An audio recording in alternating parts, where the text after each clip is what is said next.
Dashing, dynamic बिल्कुल नहीं है। ये है सिंपल ऑर्डिनरी आप ही में से एक बॉय नेक्स्ट डोर। पर गली गली में है शोर कि बंदे में है जोर। ये है हमारा हीरो रॉकी। दूध पीकर रोज 6 पैक्स बनाने के बजाय ये रोज जॉगिंग करके 1 पैकेट दूध ले आता है।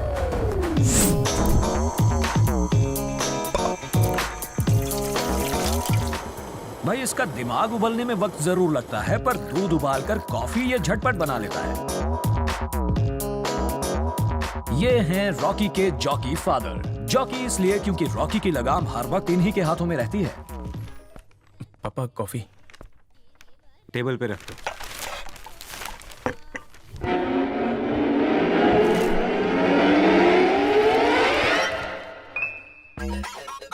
माँ कॉफी ला जल्दी दे, मुझे नाश्ता बनाना है।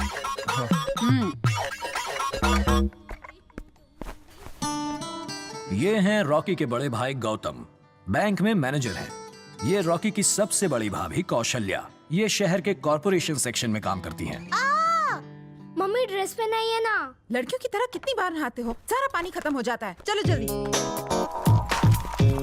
ऑफिस जाने में लेट हो रहा है। इसे कपड़े पहनाकर स्कूल छोड़ देना। चलो बेटा, और हाँ, ट्यूशन के बाद इसे घर भी ले आना। ये है रॉकी का दूसरा भाई हर अशोक, रोज सुबह सुबह तुम्हारी वजह से लेट हो जाता हूँ यार। यूनिवर्सिटी में प्रोफेसर है। कितना टाइम लगाती हो? और ये छोटी भाभी कविता, MIT कॉलेज में लेक्चरर। अरे जल्दी चलो, तुम्हें स्कूल भेजकर मुझे ऑफिस के लिए भी निकलना है। रॉकी, जी भाभी।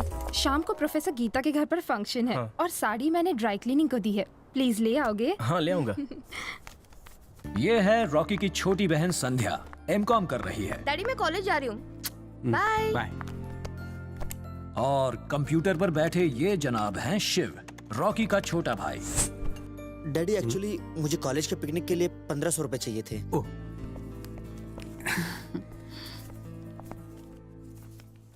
ये 500 रुपए एक्स्ट्रा रख लो, काम आएंगे। Thank you daddy, thank you.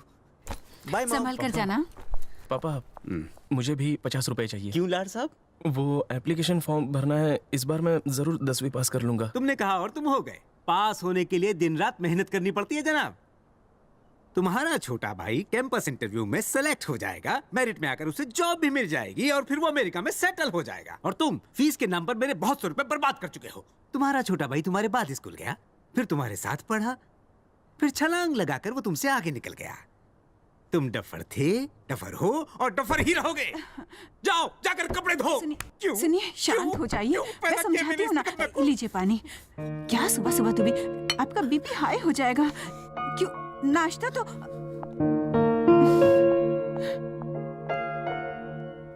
अरे तू तो अपने पापा को अच्छे से जानता है ना, सब ठीक हो जाएगा। इस घर में अगर कोई मरहम लगाने का काम करता है तो वो है रॉकी की माँ। हमारा हीरो पड़ गया है बिल्कुल अकेला। क्या है बे? जगेश्वर भाई का आदमी हूँ, सूर्य। हाँ, अंदर आ। क्या बोले जोगेश्वर भाई? भाई ने आपके लिए ये पैसे भेजे हैं। एकदम कड़क है। काशी को मारने के लिए आपने कोई प्लान या तरीका सोचा है? अरे साला, उस 2 टके रोड छाप मवाली के लिए मैं प्लान बनाऊं? सामने तो आने दे, बकरे की तरह बोटी बोटी काट डालूंगा, देख लेना। आप काशी के बारे में जानते हैं? उसका बैकग्राउंड मालूम है आपको? वो बहुत खतरनाक आदमी है। वो काशी मेरे सामने दूध पीता बच्चा है। फोटो दे उसकी, गोली सीधा भेजे में फटाक। लीजिए।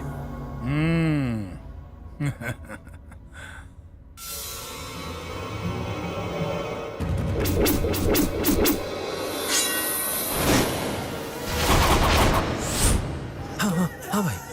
साले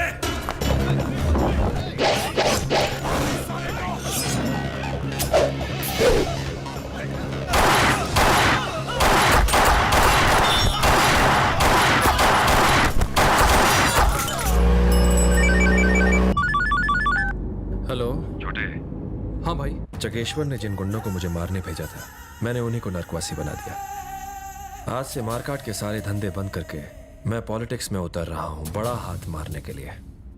तो मुंबई पर जहां आज तक मेरा राज था, मैं चाहता हूं कि आज से तू उसे संभाले। गुंडा राज का पहला नियम, विरोधियों को रास्ते से हटाओ।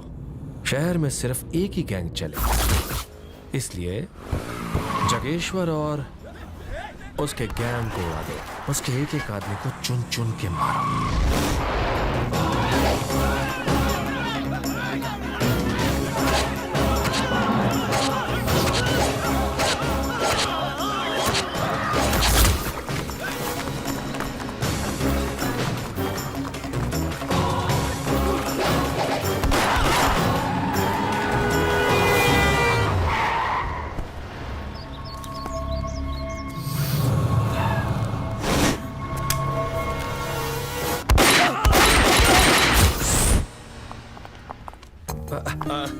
ठीक है नॉमिनेशन फाइल करो, काफी देर हो चुकी है। मैडम ये लीजिए, फोटो खींचो। मैंने काफी बड़े बड़े नामों को छोड़कर तुझे चुना है, तुझे ये सीट जीतनी ही होगी। समझ लो कि भाई इलेक्शन जीत ही गए। हार जीत का सवाल तो तब होगा ना जब हम किसी को नॉमिनेशन भरने देंगे। हाँ छोटे भाई, पूरी गैंग को लेटा दिया। योगेश्वर लंबा हो गया, कांटा हट गया। कौन था वो? उस गुंडे ने मेरे पिताजी और मेरे भाई को मार डाला और वो मुझे भी मारना चाहता था। ऑटो रेलवे स्टेशन छोड़ देना। ओ हीरो,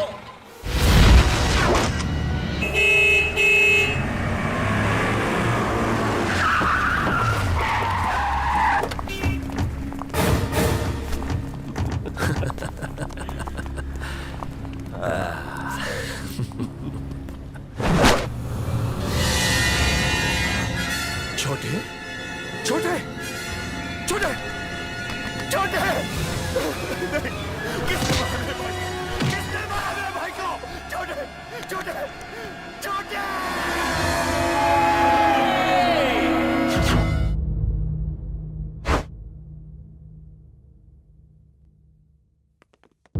भाई, ये पप्पू भाई के खूनी को जानता है। तू उसे पहचानता है? मैंने उसका फोटो खींचा भाई।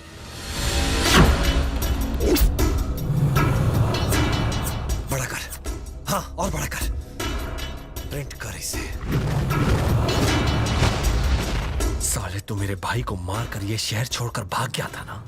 हर जगह इसकी फोटो भेजो। बेंगलोर, मद्रास, मुंबई, कोलकाता, हरियाणा, हर स्टेट, हर शहर में अपने आदमियों को इसके पीछे लगा दो। उनसे कहो मुझसे एक खोखा ले लो, लेकिन इसको जिंदा ही पकड़ना।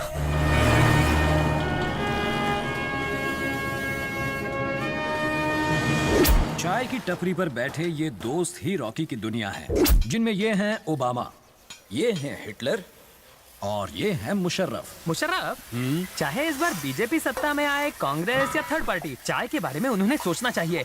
जिस तरह से स्कूलों में फ्री मिड डे मील देते हैं ना, वैसे ही वो हम जैसे बेरोजगारों को फ्री मिड डे चाय नहीं दे सकते।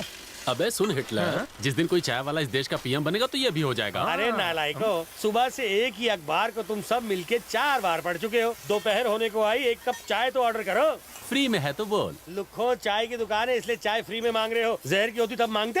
अगर चीज फ्री की है तो जहर भी चल जाएगा। काम के ना काज के दुश्मन अनाज के। एक दिन मेरे दोस्त के अनाज के गोदाम होंगे। तुम लोगों को किसी बात की शर्म नहीं है। अरे तुम हमें शर्म का पाठ पढ़ा रहे हो। बेईमान, अपनी चाय देखिए, चाय में कभी बाल निकलता है, कभी उसमें से मरी हुई मक्खी निकलती है, कभी दिल पे कॉकरोच चाय में स्विमिंग कर रहा होता है। तेरी चाय जो पिएगा उसकी लीवर किडनी रुक जाएगी, पर उसे पीने वाला चल बसेगा। एक और निकम्मा आ गया। लो हीरो आ गया। हमारे ग्रुप का सबसे मालदार बंदा आ गया। रॉकी सुबह से कटिंग चाय का एक घूंट पीने के लिए तरस गए हैं। कमोड पर बैठकर पेपर पढ़ने के बजाय यहाँ पढ़ रहे हैं। अपने जेब से नोटों की गड्डी निकाल, उसके मुंह पर मार और 4 चाय बोल। एक कटिंग और एक सिगरेट। अरे यार, अरे मंथ एंड है यार, पॉकेट खाली, पैसे दी एंड। रॉकी तू हमारी आखिरी उम्मीद था रे। तू पलट गया, अब मैं कहाँ सर रख के रोऊं? सुन मुशर्रफ, दादा थोड़ा गराज संभाल लेना, मेरा टकला फट रहा है। मैं कटिंग दारू मार के आता हूँ। मैं भी चलूं क्या? पिछली बार आया था तो चकने का दारू से ज्यादा मिला है। खुद दारू अंदर करते हो और मेरा बटवा बाहर निकालने को कहते हो। सब कुछ फुकट का ही खाना पीना है। उल्लू का पट्टा। मैकेनिक दादा हैं क्या? वो टंकी फुल करने गए, क्या काम है? मंडे को मैंने उन्हें गाड़ी रिपेयरिंग के लिए दी थी। हाँ तो उसी का एडवांस 5000 बाकी था, उन्हें दे देना। बाकी पैसे मैं किसी के हाथ से भिजवा दूंगा, ठीक है?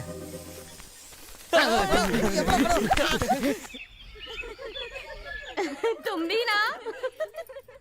हम यहाँ भी दोनों घर पर ही होते हैं। हमारा इकलौता बेटा यूके में बहुत बड़ा हेयर स्टाइलिस्ट है। शादी के बाद वो पत्नी के साथ यूके में ही सेटल होना चाहता है ना? बस मेरी बेटी एक बार हाँ कह दे तो ये रिश्ता आप पक्का समझिए। लड़का दिखने में बहुत अच्छा है ना? हाँ, काफी संस्कारी भी लगता है। आपने इससे नहीं मिलवाया? ये मेरा तीसरा बेटा है। पैदा होने के अलावा इसने और कोई अच्छा काम नहीं किया। हमारे घर में बस एक ये ही नमूना है। मेरे बाकी सारे बच्चे काफी पढ़े लिखे हैं। इसके पास भी डिग्री है, 10th फेल। खड़े खड़े मुंह क्या देख रहे हो? जाओ कॉफी लेकर आओ। और सुनो, पंखे को इस तरफ घुमा दो।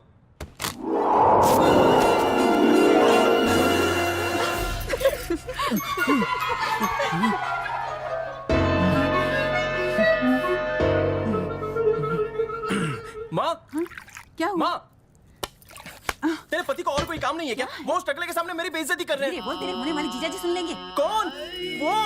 माँ कसम, मेरी बहन उस टकले को वीक पहनाते बुढ़ी हो जाएगी। अरे चिल्ला मत, हमारे समधी जी बुरा मान जाएंगे। समधी?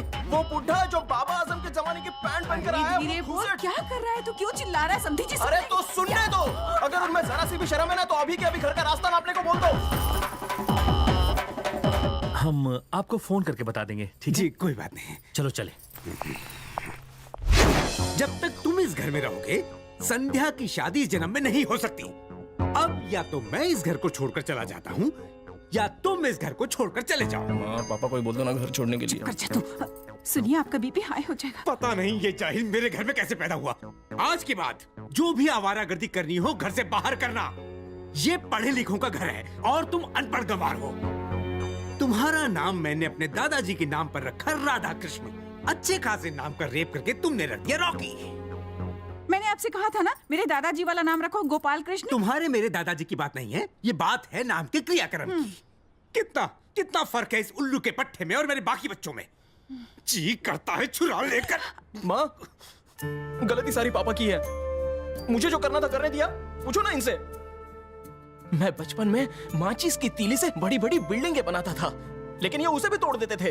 वरना आज मैं बहुत बड़ा बिल्डिंग कॉन्ट्रैक्टर या सिविल इंजीनियर बनता, लेकिन नहीं बन पाया।